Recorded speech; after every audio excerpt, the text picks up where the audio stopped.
Yeah, welcome back to another Josh K guitar video.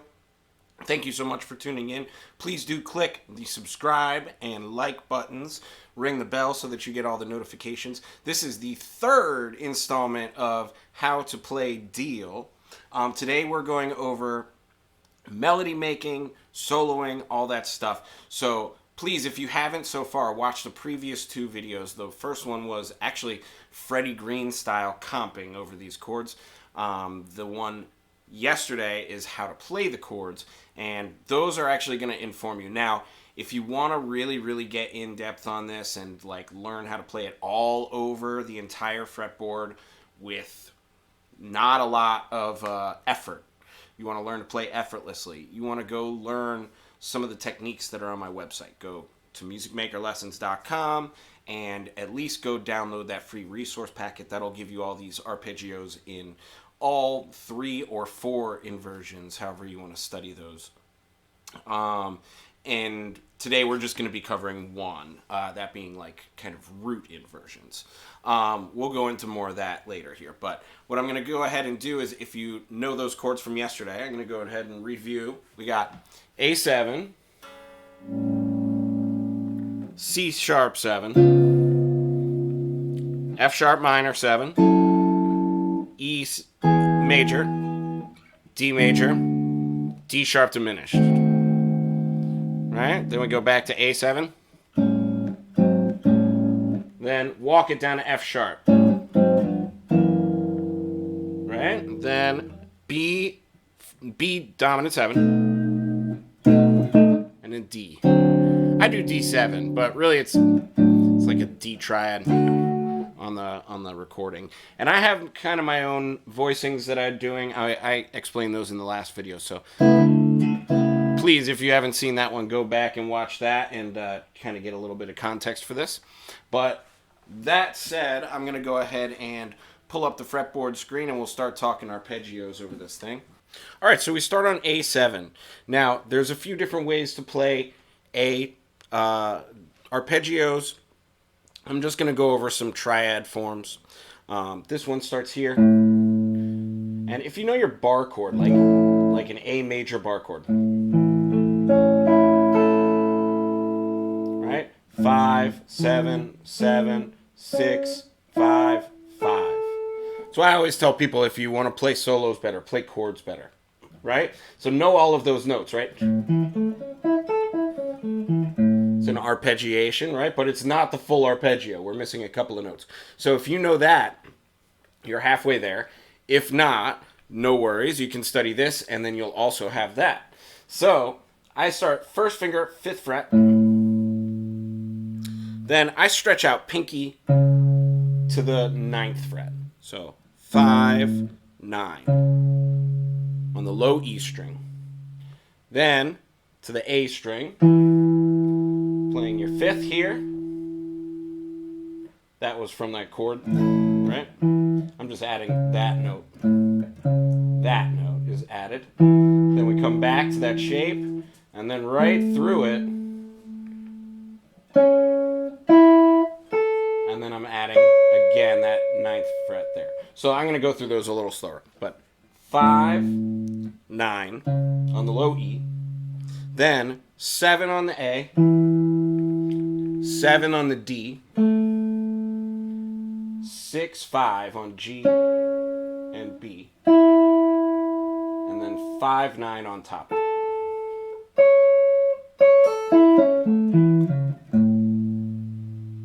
Right? Then I'm going to take that same shape, and I'm actually going to do it from right here, as much as I can. I'm going to do that a little slower because it's a little different on top. And I'm doing 4, then stretching up 4 frets to fret 8. And then if you know this, right? bar chord, right? So if you know this,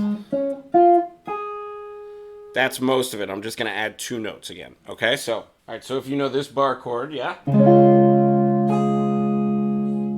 then you're already halfway there. More than halfway there. You're almost all the way there. I'm just going to add 2 notes to that. Okay, so 4th fret, 8th fret on the A string. So same shape as before, 4 frets away. Then back to your bar chord. 6, 6 on the 3rd string, 6 on the 2nd, 4 on the 1st string, and then up 5 frets to C sharp there. That's the root. So far we have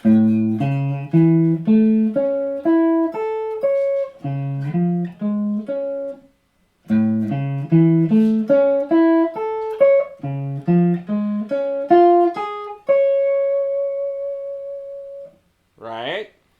Then we go F sharp minor 7. That's down to fret 2. Right? So that's 2. This is all, if you know this chord, again, F sharp minor, bar chord, you're almost all the way there. I'm just going to add 2 notes again. So 2, 5, that's that extra note. That's on the E string. Then A string, 4, D string 4, then right up through 3, 2, 2, 2 on the 3rd string, 2nd string, and 1st string, all 2s. Then 5.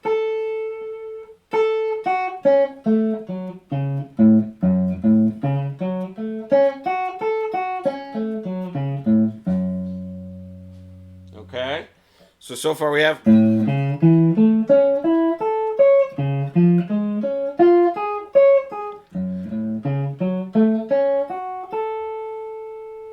right, then E, right, I do, we're going to do the same shape actually. So 1st finger on E, again if you know this, E, major bar chord. You're almost all the way there. I'm adding 2 notes again. So 7 on fret 7 on the A string, then plus 4 frets like before.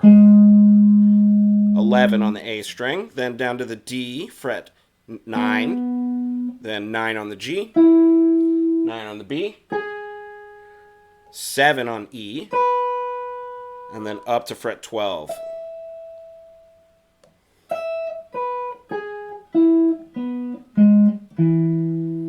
Then I'm moving that same shape down 2 frets to D.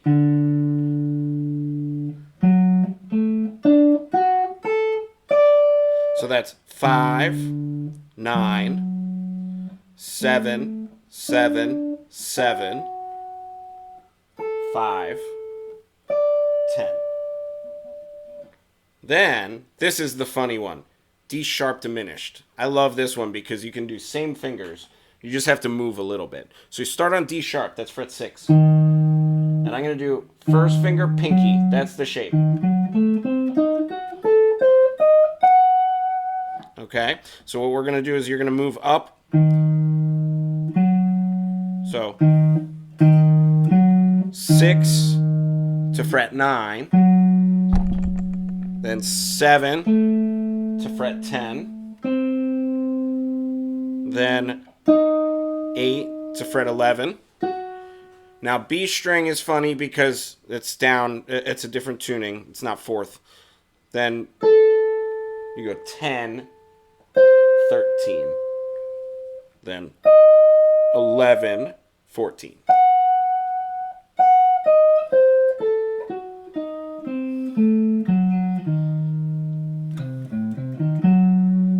Right, that's for that chord. D sharp diminished. Okay? Then we're back to an A7, so that's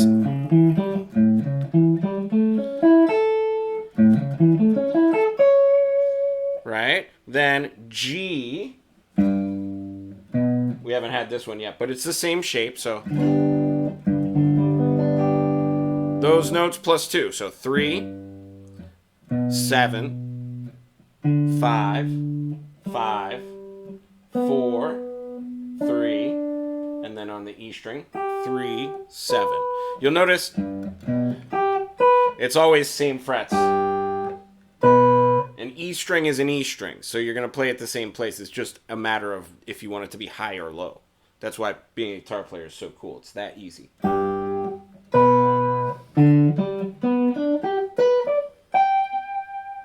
Okay, so that takes care of actually every single chord, because then we just go back to a D. So the next thing to practice is see if you can play kind of sounding like the song, right? But just going up and down, maybe if you can, up and down the arpeggio, right?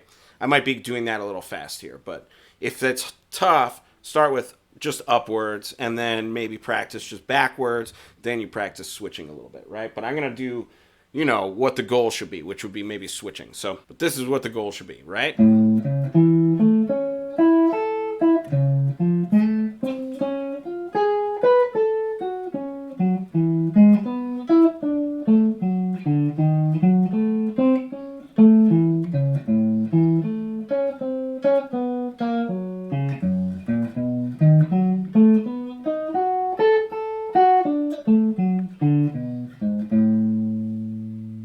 Right?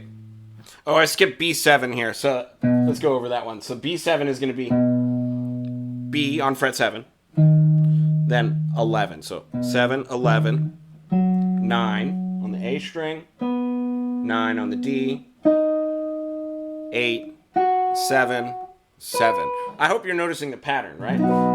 It's this plus 2 notes, right? Right? And then, or you could even do that like that if you wanted to get the higher note, right? Anyway, you're starting with D on like the A string or the E string, right? So let's go through that again, right?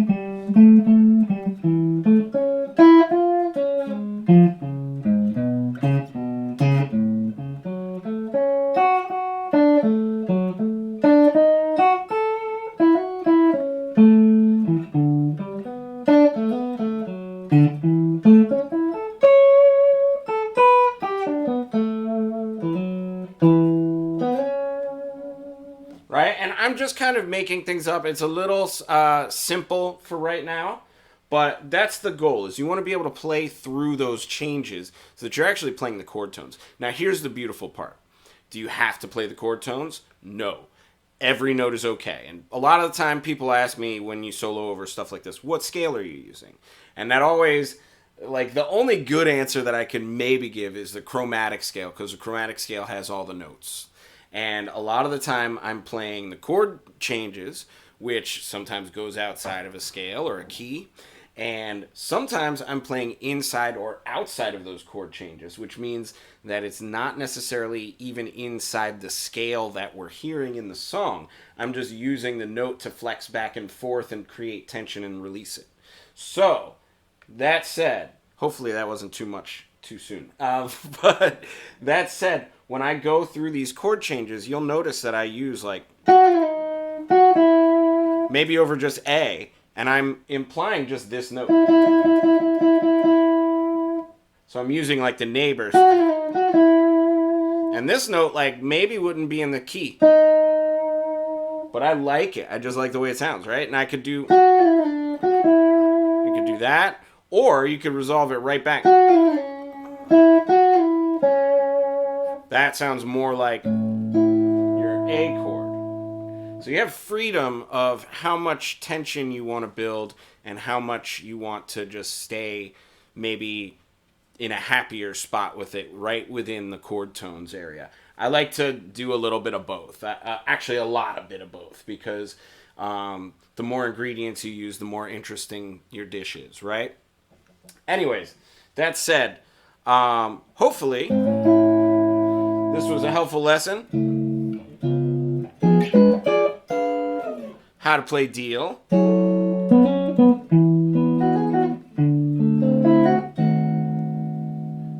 There's so much more that goes into this stuff, but I think that's a good explanation for how to start playing these things.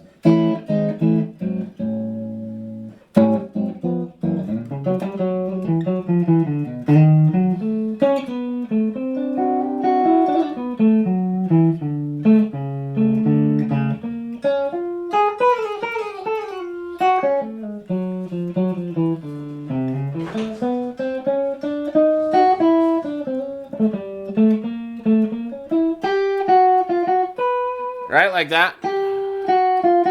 Right, that's all just accentuating that note, right?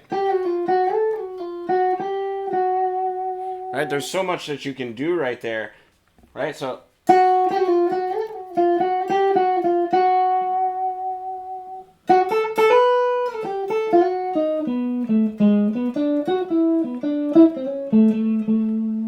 right, all that. Right, if I stay in there, it sounds very chordy. I would say it sounds very Berkeley, just kind of going through it.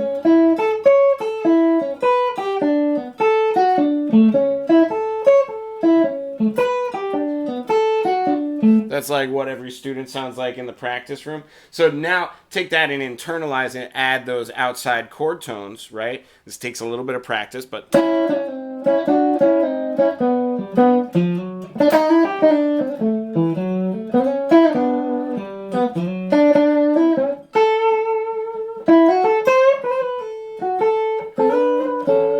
right? It's a little bit different than just kind of playing through.